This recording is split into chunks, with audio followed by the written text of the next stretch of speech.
I have, a couple of like structures that I usually use for my one shots that make it so that I don't have to prep like fucking 8 hours for a 3 hour one shot. So that's basically the main goal of tonight. And by the end of it, we'll also try and make a one shot of our own. Um, and yeah, with this, I'll give some tips and stuff where needed, and maybe help with balancing of an encounter or whatnot. But we'll first just go through this presentation real quick. How to run a one shot. Um, the things that we're going to be looking at today is going to be coming up with an idea. Basically, yeah, where to start is an idea. Then preparing the characters, the big three things that you need to prep in order to have something to hold on to during the session. A plot hook, which is very important when running a one shot. Something that I even struggle with a lot to this day. Balancing, just add a one, Lamau.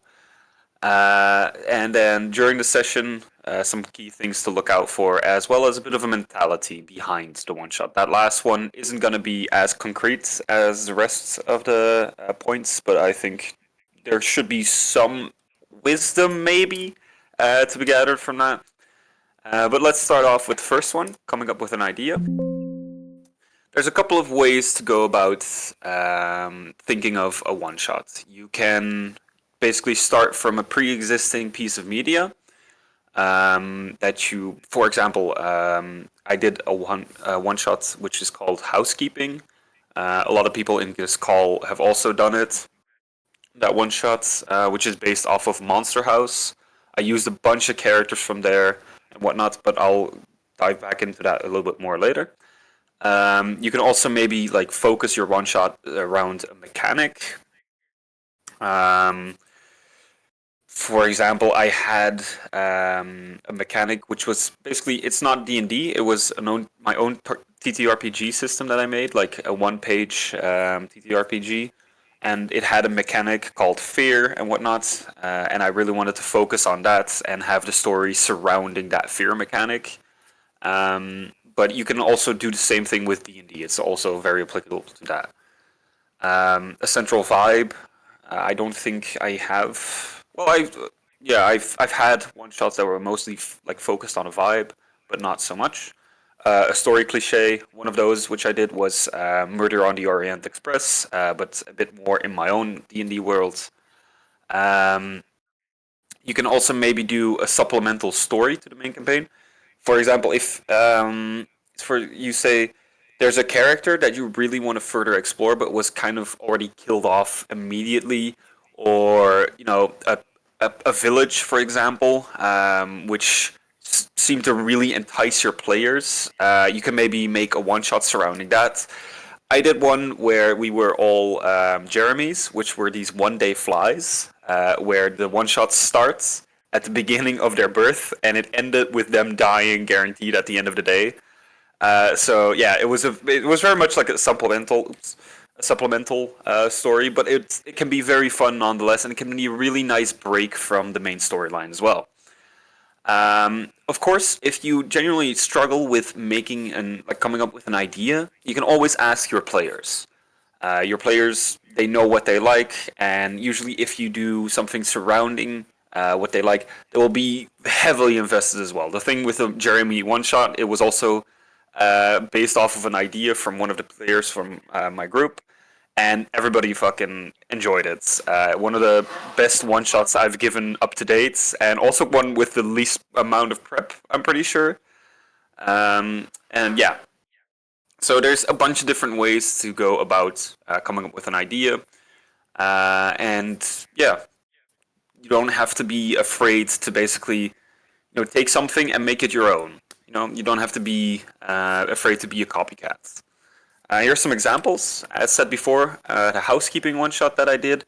It was very much based on Monster House, and this gave me basically a lot of things to work with already, because I knew the movie, I knew all the characters, and the characters were already pretty well made. They all had a particular personality, and I was able to really easily like roleplay without too much prep because I knew what the characters were.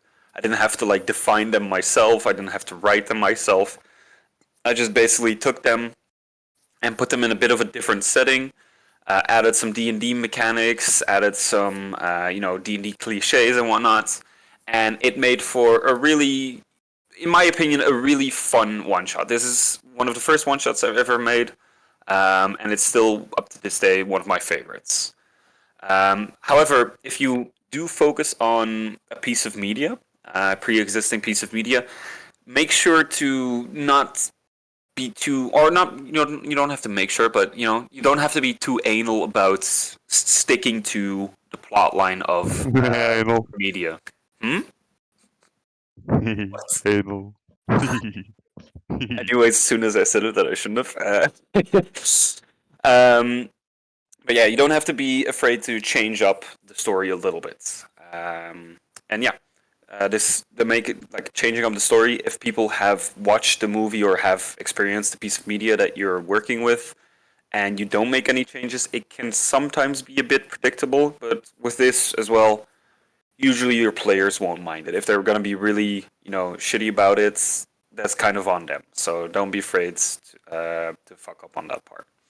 Another example is Fear Within. That was the TTRPG system, and the one shot was called Nightmare on Helm Street. It was basically a mishmash of a bunch of like these horror elements, and it was very much focused on this fear mechanic. This one as well just tied back into my own homebrew worlds. So it was also a bit of a spin-off of that because it was in Darzia, which is a city on the Sarathon plain, and it was a very fun one shot.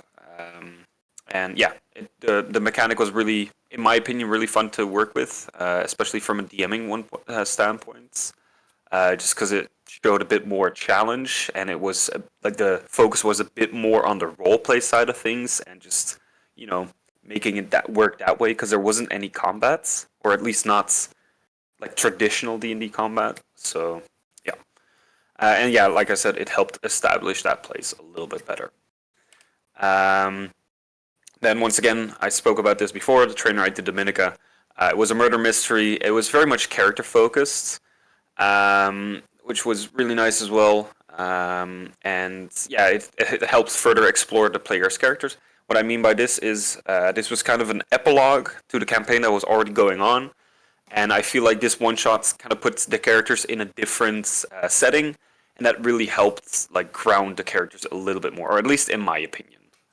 It gave me a lot more personality to work with as a DM, and that was really nice to have. And then lastly, I think, yeah, lastly, we also have Leaf Village. That's one that I did a little bit previously, this weekend, to be exact.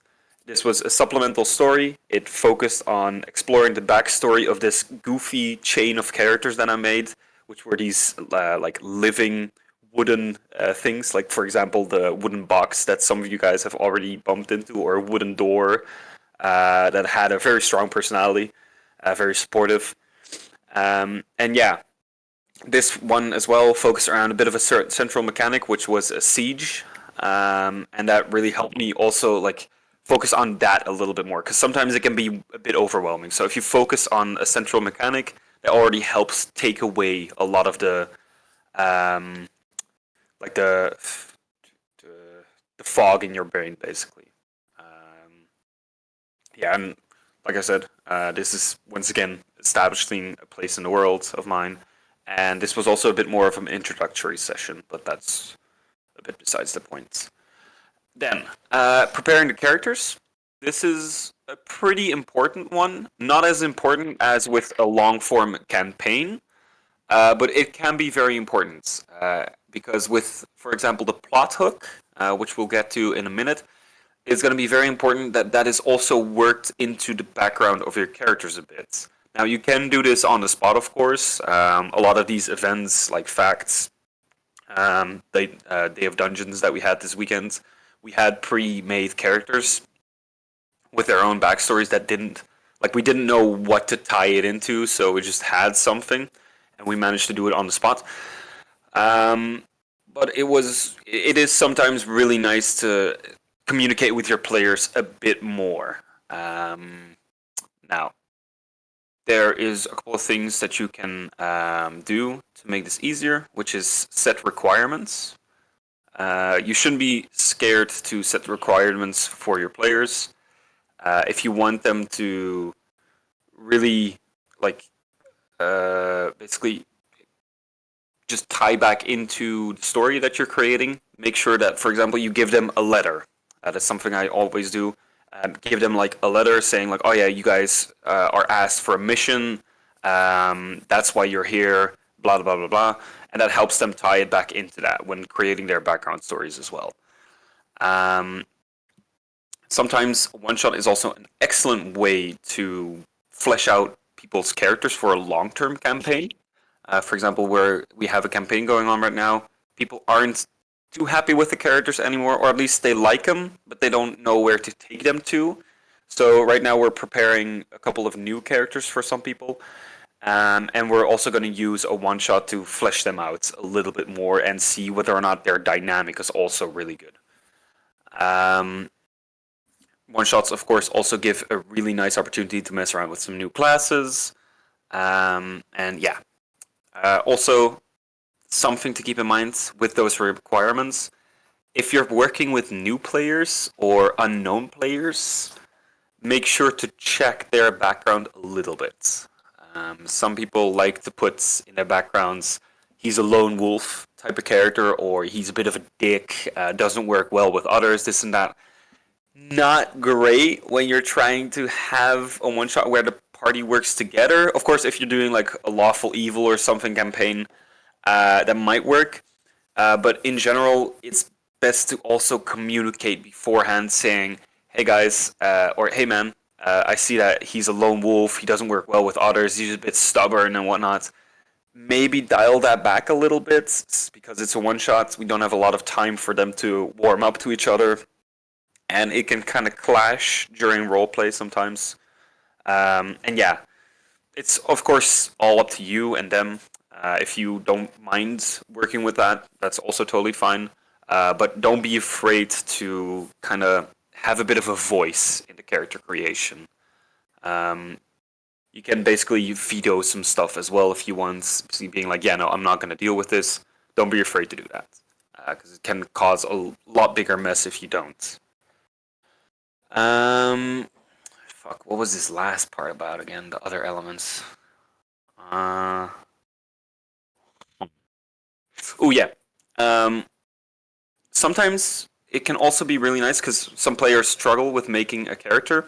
It can be really nice to ask for some other elements to work into their background story. For example, for a carnival one shot that I did, I asked everybody to write down what they were most scared of, and this really nicely tied in back to the story, and it gave a lot of like room to explore certain characters.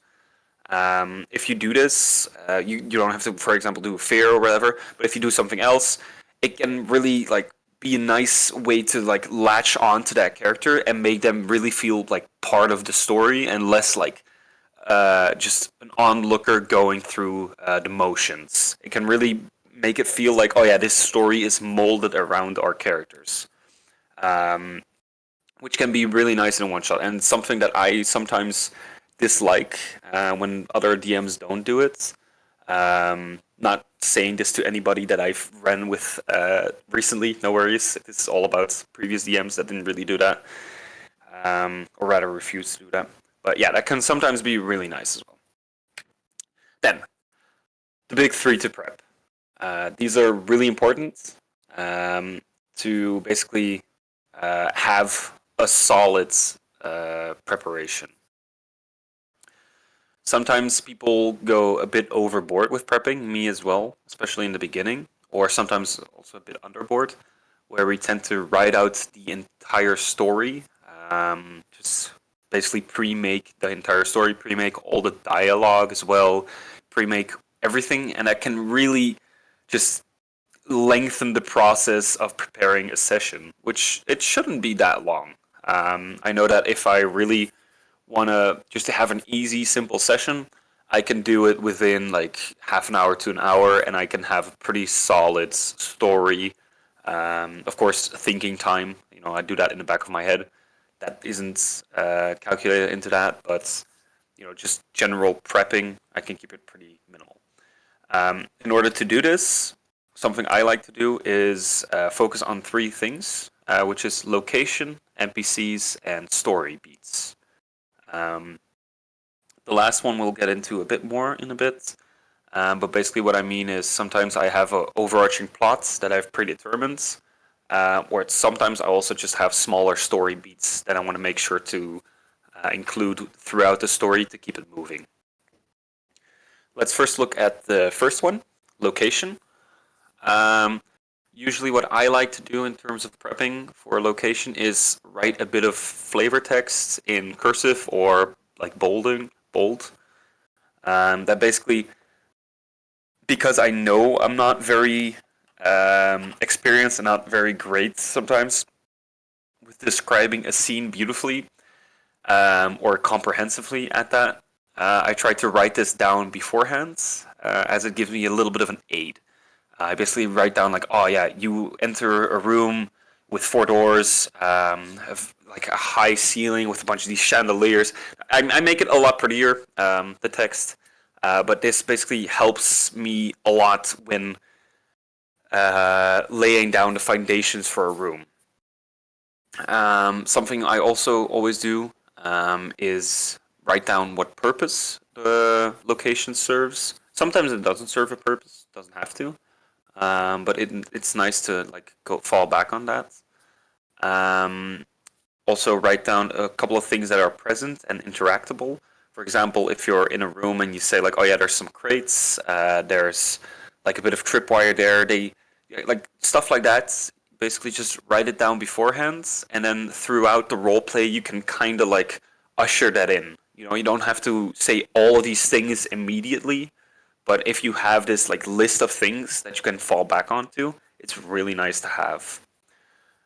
You can also have a list of items, and yeah, that's basically something really nice to have to fall back on. For these locations as well, I usually have them a bit spread out through my preparation, only having them like pop up whenever it's time for them to pop up. But sometimes I'll also just have like a list with all the different locations, giving this description, this flavor text, the purpose, the things present, and items. And then whenever one of the parties says like, "Oh, we could go in this room or we could go into this other room," and if that's something you didn't anticipate, it can sometimes short circuit because you're like, "Oh shit, no, wait, this isn't supposed to happen now." But now, when you have your location prepped in very um, simple layman's terms, it's very easy to fall back on. What you can also always incorporate is certain environments for certain characters. This is leading back to the character creation. If you know that you're going to have a rogue in your party, it might be nice to sprinkle in some chests for them to try and lockpick. It might be nice for them to sprinkle in like a guard here and there that they need to stealth underneath. For druid, maybe you can like implement some animals that might have been able to see something and that they can transform into to ambush someone. Some things like that. Just trying to keep in mind the characters that you're playing with, so they have a very nice and interactive environment. Then the NPCs. For the NPCs, I never prepare any dialogue. If you want to do that, and because you don't really feel comfortable with that, with like improvisation like that, it is possible, but try not to get too lost in it. In the beginning of my DMing, I wrote down like an entire list of possible dialogues and possible answers they could have to that, and I wrote down all these like really intricate like lines and whatnots. And I noticed that during the session, I got way too overwhelmed, and I just like ended up forgetting that it was there. I ended up forgetting the whole thing, and since then, I've reverted back to basically a couple of basic things that I write down for them, which is looks, history, their purpose within this scene or their purpose within this story, their character and mannerism, how they will act. This can kind of dictate your dialogue as well. Um, this is the same, for example, when you're playing. This is like the features and traits part of your character sheet, right? It's basically something you can fall back onto when you're like, huh, I don't know what this character would do. It's very nice to just include that in your little bit of like NPC like box that you've prepared. And maybe something you can also do is try and prepare an accent. Um, People around you will think you're schizophrenic, so that's why I usually do it in the car. Um, but yeah, it helps really like cement the character as or the NPC as their own like character, right? It helps really like differentiate between them. So if you can do it and you want to try it, it's nothing but bonus points, even if it's a very goofy accent. Um, then story beats or story. Usually, what I have prepared for in terms of story is either a bit of a linear, like a more linear storyline, where a lot of the story elements have already been pre-prepped.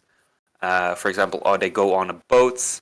There's gonna be a monster. They're gonna have to fight this monster. Then this is gonna happen. Like this revelation is gonna happen. Like, oh no, the first mate is scary or whatever. Sometimes I have it all like pretty like figured out where throughout the session I do this as well. But sometimes I'm gonna be a little bit more like laid back and just make sure that I've written down a couple of story beats that have to happen or that can happen in order to move the story forward. For example, when the characters are in a dungeon, um, I don't have them like and it's not like a linear dungeon, for example. I don't have prepared like, oh yeah, they're gonna go in this room first, they're gonna go in this room after that. You can't really do that.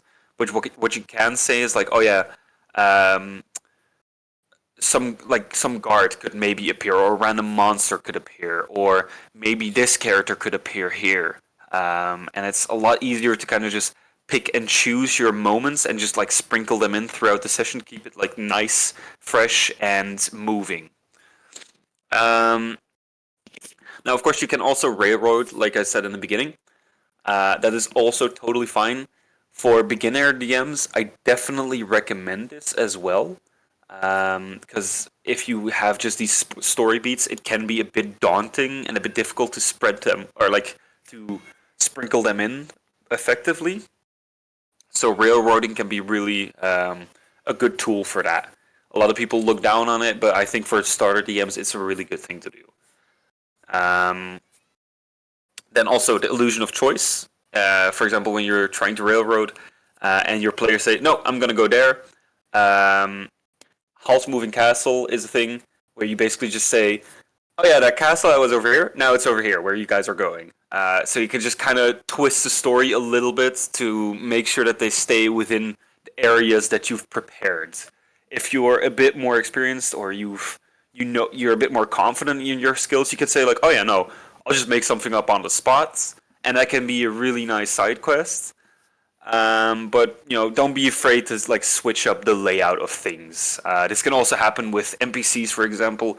If they completely missed this one NPC that they were supposed to like pass a skill check to, like say he was wounded at the cave entrance, but they haven't found him like laying within the bushes, just have him be a little bit further in the dungeon and like have him be, for example, if there's a monster there, have him be already fighting that monster and that the party needs to join in, just so that you still have that NPC like that interaction and to keep the story on track.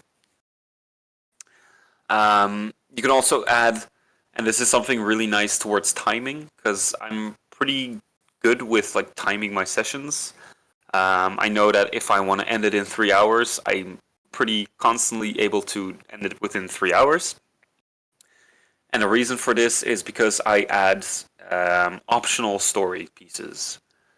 This can be like a range of things. For example, like an interaction with an NPC. I can leave it instead of having like it be an entire interaction. I can just have it be like a simple letter that the NPC dropped for them, and that they can read certain things that they need to know from. Or for example, if they wanted, like if I have prepared like a store that they could visit to buy certain things, I can just leave it out. And sometimes also, if I notice the story is moving too fast, I can insert it back to kind of lengthen it a little bit. This is mostly important when you're trying to like make sure that your sessions are, or like that your one shots are just that, a one shot. But usually for most groups, it's not that important. So yeah. Then an example. Um, I'll just really quickly share my screen again. This time I'll think. Yeah. Okay. How do I have most? Yes. Okay. So I'm gonna share my screen again. You see here the prep that I've done for Leaf Village. Once everybody's joined, I'll start it. Leaf Village is a one shot that I did this weekend. And for this, I basically wrote, because that's what I do a lot, I wrote these blocks. I first started with the setup, where I gave a little bit of an explanation of where the story starts, which is the plot hook as well. We'll go back into that a little bit later. Then I've also, like with the, you see here as well, they have split it up into like different parts, which is, now this is just two parts, but sometimes it's more, which is the setup, and then the assault, which was the siege that they had. And these are the story beats that I was talking about. Basically, just very loose, short descriptions of what happens next or what can happen next. And yeah, that's it, pretty much. Then if you go down here, for the assault, I have a couple of things already prepped in and sprinkled in. You see here down here as well, I had a section where I basically just described the NPCs. It's like some of this is backstory, some of this is mannerism, some other things as well.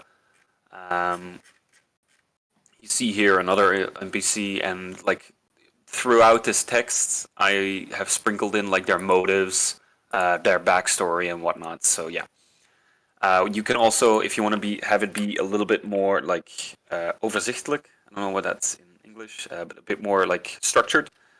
You could just have something like this, where you just write down purpose, and then a short sentence, then looks, mannerism, and just do it like that. Have it a bit more divided up. It's all up to you what is easiest for you. And as you can see here, this is a setting as well as a character, which is the birth tree and its carvers. Like throughout this, I basically wrote down a little bit of a setting as well, a bit of flavor text, as well as a mechanic like sprinkled in down here.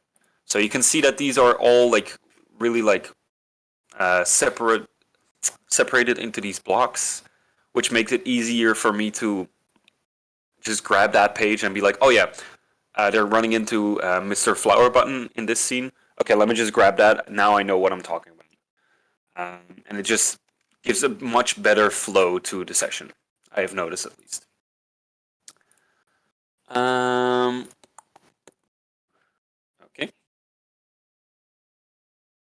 Let me just share that again.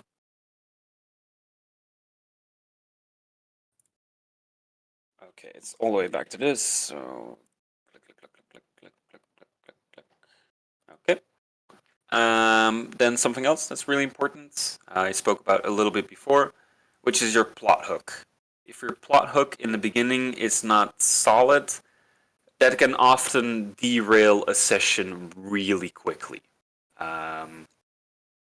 If you just say like, "Oh yeah, you guys meet in a tavern," it can be really fucking awkward. So, and it can be, no, you meet in the tavern and it's awkward. So you just drop them in. You don't really have a hook to get them into the story. This can lead to them just being like, oh yeah, what are we supposed to do? Guess I'll just fuck around a little bit, and they're gonna like kill off the bartender or whatever, right? It's gonna really quickly derail your session. That's something that I have noticed myself doing a lot, where I just didn't have a solid plot hook. This derailed the session pretty quickly, and it was difficult to get it back on track, but still doable, of course, if you have nice players. But yeah, that's why plot hooks are really important.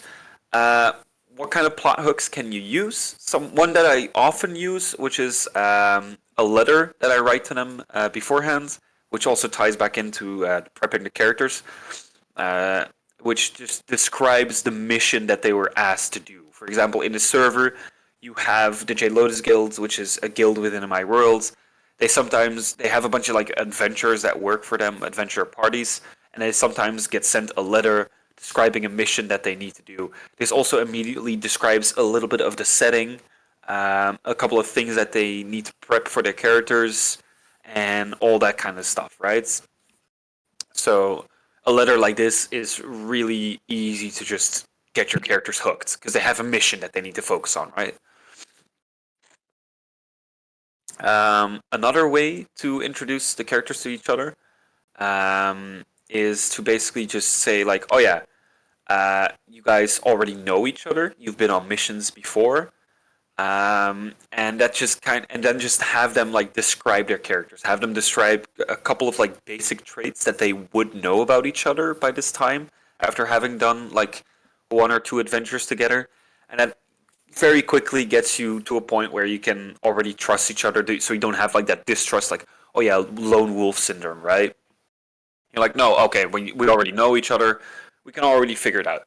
One thing that I did for this weekend, which I'm really proud of for doing, because it really helped cement the characters immediately, which was have them make a cooperative story. This was really nice because these people, for a bit of context, I was playing with randoms. These people had never seen each other before. They had their own characters and whatnot. And I didn't want to have like deal with the hassle of like you made in tavern, introduce your characters, this and that. No, I just said like, oh yeah, give a bit of backgrounds that they would know about each other, give the looks, and then I said, now okay, you guys had already gone on an adventure before this, and right now you're walking back really tired from that. On this adventure, you guys ran into a couple of, or like you guys had an issue, which was, and then I pointed at one person at the table, and they had to come up with like something that they ran into, like a danger or a problem that they ran into during this previous mission that they had. And then I continued like, oh, you guys ran into a band of trolls. Okay, you guys ran into a band of trolls to protect. And then I pointed at another person. They were like, oh, a tribe of furbolgs. Okay, you guys protected a tribe of furbolgs, but something went wrong. And I pointed at another person, and they said a landslide happens. And I was like, yeah, this landslide happened. And then, but through the help of, and I pointed at the last person, and they said like, oh yeah, the forest god that was here, he helped us through this, and that immediately was very coincidental. That immediately tied into the background of my world as well, where I could be like, oh yeah, the forest god, his name is Beirund in this world, and yeah, he helped you with this. And one of the players actually liked, because I described a little bit of what Beirund was, because they would know after having this like make believe adventure, right? And they were really enticed by this, and they were really like latching on, so much so that because they were running a cleric, they immediately made them their deity, and this immediately helped them like cement them in the setting a lot more as well, right? So you can have them create a cooperative story, and this also eliminates the awkward like moment where you describe the scene and then you just kind of go back to like, oh yeah, what do you guys do now? And you just sit there waiting for them. No, you immediately move into it. You have them come up with stuff on the spot, and that eases them into the role playing already. Um, for the plot hook, as you are explaining characters, give them some time to explain it as well, right? Allow them some time for exposition. Allow them some time for showing what their character like would do in certain examples, right? So yeah. Once you've done all that, once you've gotten them like introduced to each other or reintroduced or whatever, you still do need something to hook them back into the story because it can kind of fall flat on its ass sometimes. This weekend, for example, I had them run into Miss Bumbleflower, which was a rabbit that had a shop, and they could immediately like interact with her, and then away the story went. They already started asking a bunch of questions to her. They started buying stuff, and they just kept the story moving in a really flowy and natural way, which was really nice. So just have that's where the story beats once again come back in. Because for Miss Bumbleflower, I knew that I wanted to have her involved in the beginning of the story somehow. I didn't know when exactly, but I saw my opportunity. I was like, okay, yeah, now Miss Bumbleflower goes in. So it all ties back into each other a little bit. But yeah, that's basically a couple of things that I have learned throughout the years in terms of making a plot. Then we're gonna move over to balancing. Sorry for the flashbang. I did not make a background for this one. Um, for balancing, uh, I don't know if a lot of you guys know about this, but a lot of monsters have challenge ratings.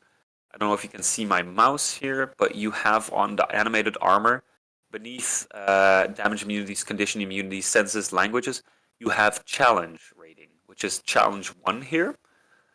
What that means is that this is a well balanced monster for a 4 people party of level 1. If the challenge rating were to say 8, it would be a well balanced encounter for 4 people who are level 8. So that's a very nice and easy baseline that you can keep yourself to. Now, this is not the whole truth, though. I've noticed that when I use a challenge rating monster for party 4 correct level, they get like their asses kicked, right? The reason for this sometimes is that they just get stunned or CC'd to hell. They get blinded, they get deafened, they can't do shit. So when making a combat encounter, it can be very nice to have multiple enemies. Sometimes you can have them lay in wait. So when you notice like, oh yeah, this is going way too easy, you can have them pop out and attack the players. If you notice like, oh no, this is a good enough challenge, you can just have them like lay back and maybe even like remove them from the story like entirely, right? You can do this either through having, like I said, some people lay in wait, or maybe the monster can summon some things.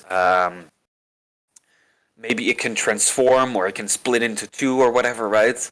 There's a bunch of different ways that you can basically go about this, but it's very nice to have that in the back of your mind. I know Marnik had a one shot where he basically had an encounter. It went a little bit too easy, and it was like, oh yeah, and then a fucking deer just rams you from behind, and he like knocked me prone, and then yeah, that just added a whole new element of surprise and a whole new element to the combat as well, which keeps it interesting and fresh. Now, that is the thing for multiple enemies. Legendary actions. That is something that I also did not know beforehand, but legendary actions, they can also be really nice because a monster, they only get 1 turn, right? And if you have one enemy because it really fit this like setting, you don't want to add more enemies because it doesn't make sense, which is fine. It can be like that sometimes. You can maybe make use of a legendary action. This is something that you can basically interject at the end of any person's turn, except maybe the monster's own turn, because that would be more like a action surge. And this basically gives them a whole nother turn within the turn order to balance things out a little bit more. Because even if you have like a monster that deals 100 damage on one attack, if you have 6 players and one monster, they're still gonna kick its ass in 5 rounds, right? So a legendary action can be really nice to use when you have one enemy. Even if you have multiple, you can also still use it. So yeah, just that's just a little bit of an explanation for that. Um, as for ruling and like making sure that everything happens according to D&D rules. First off, we'll talk about that a little bit later during the mentality section, but that's bogus. You don't have to keep yourself to the rules all the time. If you want to, you can of course do that, but I personally like to bend the rules a little bit. But if you feel really stumped about something, don't be afraid to ask. If you have a couple of really experienced players at your table, they'll be more than happy to actually you on certain things. So definitely don't be afraid to ask for that. Now, adding extra HP. This kind of goes back to the thing where the monster was a lot, like way too easy and way too easily defeated. If you notice that he's getting his ass kicked, just add a one, right? Just add an extra bit of HP, add 50 extra HP, whatever. This can be especially really nice when you're starting off DMing because you have not really a good sense of balancing. So can be something really nice to fall back on, just adding a little bit more HP, right? I personally have stopped doing that recently because I found that for me, the combat was less exhilarating because I was just like, I could just add extra HP or whatever, right? It just felt a little bit less genuine for myself, which is why I stopped. But I could also do that because I was a lot more experienced with balancing. Like I could not do that in the beginning when I was started off DMing. So definitely don't be afraid to do that. Then you also have something that also is a thing, fudging your rolls, which just basically means you have your DM screen in front of you. You can fake a couple of rolls. If you notice that the monster is getting beat really easily, just say like, "Oh yeah, no, he's gonna attack you." You roll a one. Oh no! All of a sudden, it's a fucking 18, right? It is. This is just to make sure that the combat is a little bit more, entertaining for the people. Of course, I once again have stopped doing this recently because I noticed that it felt less genuine, less enjoyable for myself. But in the beginning, I definitely recommend doing this because sometimes you can also notice that you've made your like monster a bit too powerful, and it's gonna total party kill your session, like your party, which for one shot is not the end of the world. But it can sometimes be a bit of a dick move, especially if it's like way too overwhelming. So you can start fudging your rolls a little bit here and there to give them that extra edge. Um, Now I'm just gonna drink some real quick. Jesus. Um, During the session, something really important to keep in mind is to keep a cool head. If something goes wrong, between parentheses, of course, um, if you keep a cool head and just think like, oh, what would this character do? Oh, what would happen realistically? Or maybe even just say like, oh yeah, no, this happens, just to get it back on track. Just try to really like be cool in your thinking. Don't get too stressed out. Don't get too triggered by certain things. Just try and keep a cool head, and that really helps with the flow of the story as well. When to ask for checks? Um, that's something that I didn't really know when to do it in the beginning as well. The only time, or at least a good measure of when you should ask for a check, is when there's a chance of it going wrong. For example, uh, if you have a barbarian at a party and he's trying to like pick up a keg, maybe not the smartest idea to have him roll a strength check to make sure he can pick up the keg, because well, he's a barbarian, right? He is strong. But if the wizard tried doing that, of course he has a chance of failing at this. So you can have him roll a check. Might be a bit of a bad example, but um, it does like illustrate my point. I feel like. Um, Also, as I said before, halls, moving castle, dungeon, NPCs, plot hooks. Uh, if something isn't going according to plan, change the plan or change the whole setting to make it go according to plan. Don't be too afraid to like switch things around a little bit just to make it like easier on yourself. We're only people. We can't prep a whole world with all these things happening. We can't prep everything. So you can just have them run into something by accident, right? Or have it like change settings, right? So yeah. As for keeping players engaged, uh, this is very like variable from group to group. Some people like combat, some people like long role play, some people like a bit of a mix of both. If you want to really keep your players engaged, try and really think of what they would enjoy to do and try and really play into that. Also, try and have a couple of these interactions sprinkled in to like jumpstart the either the conversation or the session again once it's started to become a little bit more uh, quiet or whatever, right? So just try and have a couple of things you can sprinkle in. As for mentality, I feel like I've said a lot of things in terms of mentality. Um, Something that you should mostly just keep in mind is that you're playing a game with friends. If things don't go according to plan, that is also fine. So long as people are trying to are like having fun, it's totally okay what happens, right? Um, if you are playing with friends, I'm assuming you guys already get along. Nobody's gonna like call you out on not knowing every single D&D rule, so don't be afraid in those cases. If you do have a player that is being a dick around those situations, don't pay too much attention to it. Don't take it too personal. They likely just had a shitty day. Um, and yeah, lastly, just try and have fun yourself as well.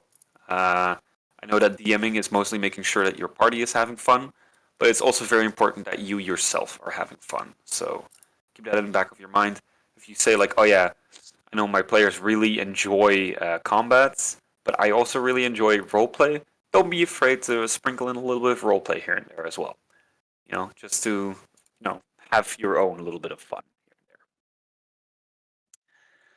there. That basically concludes my presentation. I hope this was a bit clear on how I went about prepping a session. This was mostly more about, I feel like, the mentality behind prepping a session, rather than like completely telling you how to do it. But yeah, I hope it was at least a little bit informative.